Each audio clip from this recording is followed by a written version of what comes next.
Writers are given impetus by their respective societies. This is especially true of Allen Ginsberg, a writer of the Beat generation in America. His literary works reflected people's reaction to American culture in the 1950s. When Ginsberg was writing his poem, Howl, American culture had put some expectations on the citizens. Miles, 2001. There was the accepted code of conduct, and nonconformists to this culture were regarded as deviants. Ginsberg's Howl is seen as a typical work of literature that sought to attack the mainstream culture.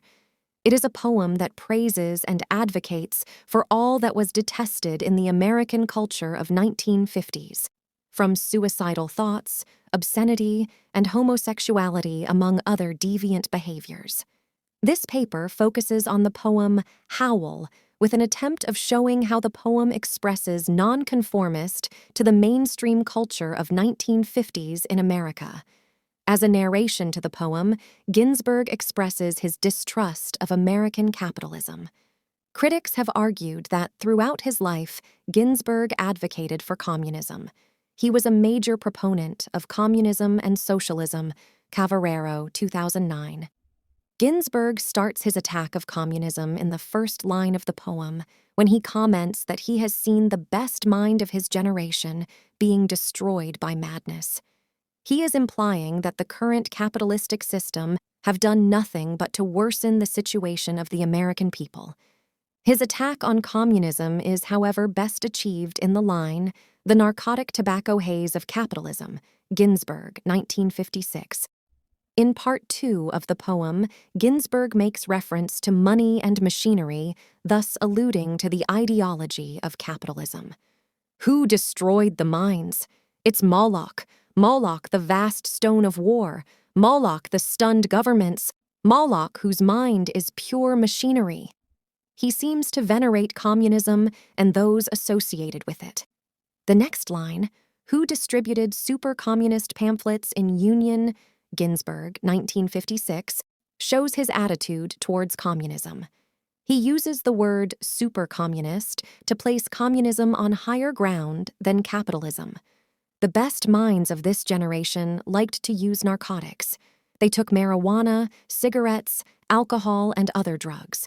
Their sex life is also questionable. The poet says that they let themselves be fucked in the ass by saintly motorcyclists and screamed with joy. Ginsberg, 1956. It is worth noting that by the time Ginsberg was writing the poem, the American were opposed to same-sex relationship. As seen in the line homosexuality to the who in the poem is an act that is appealing to the participants. It is not unusual as the society would want it to look like. The sexual vulgarity in the poem explains why the poem was banned upon its release. It was regarded as obscene, and individuals like Shigmarau were arrested for selling copies of the anthology that contained the poem. Ginsberg does not conform to the regular style of writing poetry. He does not, for instance, organize his poem into lines of equal lengths. Raskin, 2004. This deviation is tactical since it helps pass on a message of deviance. Like the subject of his poem, Ginsberg does not conform to the set poetry guidelines. From the foregoing discussion, it is evident that Allen Ginsberg's poem, Howl, is typical of literatures by nonconformists of the Beat generation. The poem, through an irregular style, attacks the mainstream American culture of 1950s.